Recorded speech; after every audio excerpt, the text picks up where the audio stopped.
একেবারে শুরুতে আপনার কাছে জানতে চাই যে কলোরেক্টাল ক্যান্সার বলতে আমরা আসলে ঠিক কোন স্থানের ক্যান্সার বোঝাতে চাই? কোলনের কিছু পার্ট আছে, ascending colon, transverse colon, descending colon, sigmoid colon এবং রেকটাম, পরবর্তীতে সেটা অ্যানাল ক্যানাল।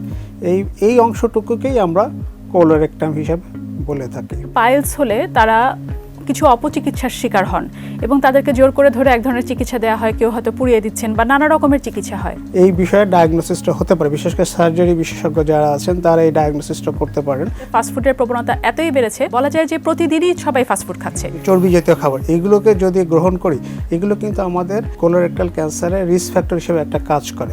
এসকেএফ অনকোলজির সৌজন্যে কোলোরেক্টাল ক্যান্সার উপলক্ষে বিশেষ আয়োজন। বিশ্বমানের ক্যান্সার চিকিৎসা এখন বাংলাদেশে। বিষয় কোলোরেক্টাল ক্যান্সার সম্পর্কে সচেতনতা। অতিথি ডাক্তার মোহাম্মদ ওয়াহিদ আখতার, সহযোগী অধ্যাপক ও বিভাগীয় প্রধান, রেডিওথেরাপি বিভাগ, sir Salimullah medical college, Dhaka. দেখবেন 15 মার্চ শনিবার দুপুর 1টা 30 মিনিটে এটিএন নিউজে।